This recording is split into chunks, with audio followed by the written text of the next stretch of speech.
Bismillahirrahmanirrahim. Assalamualaikum warahmatullahi wabarakatuh. Perkenalkan, nama saya Yeti Santika. Saya dari PAI 3C.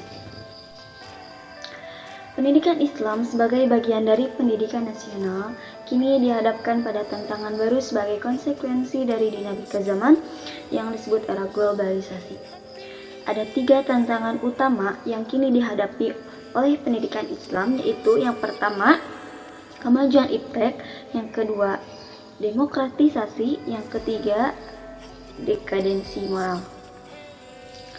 Yang pertama, kemajuan ilmu pengetahuan dan teknologi.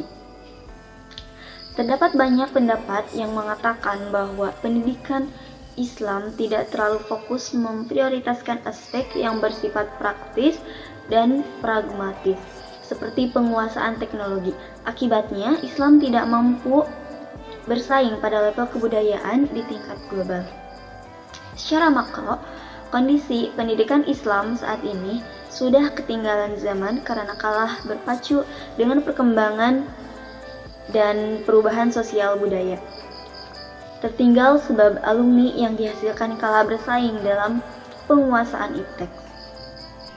Iptek dengan beragam kemajuan yang dibawanya bersifat fasilitatif terhadap kehidupan manusia. Artinya, iptek memberi fasilitas kemudahan bagi manusia, tetapi juga dapat merugikan. Pada konteks ini, ada 2 hal penting yang harus dipikirkan. Yang pertama, bagaimana supaya perkembangan iptek tidak terlepas dari nilai-nilai ajaran Islam. Yang kedua, bagaimana pendidikan Islam dapat berkontribusi bagi kemajuan iptek di masa depan. Yang kedua, demokratisasi.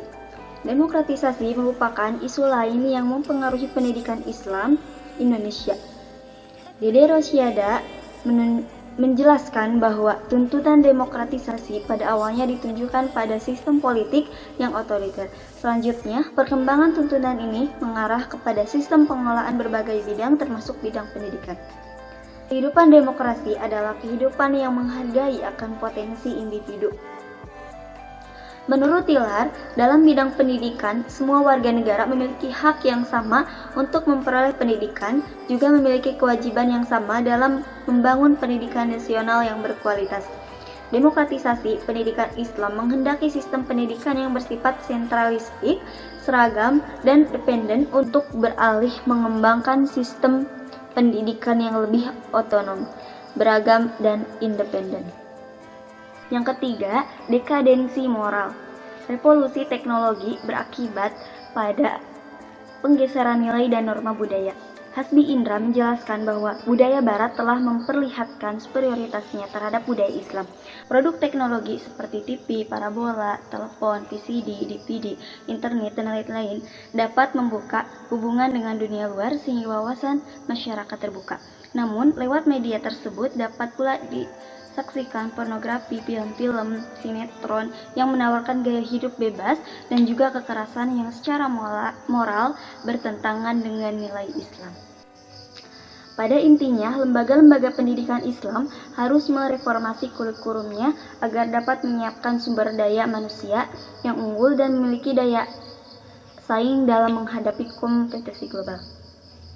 Sebagai generasi muda, kita harus mempunyai pendidikan yang cukup agar tidak terjerumus ke dalam arus yang salah, seperti gaya berpakaian yang tidak sopan, mewarnai rambut, bahkan sampai minum minuman keras yang seperti dilakukan oleh orang Barat.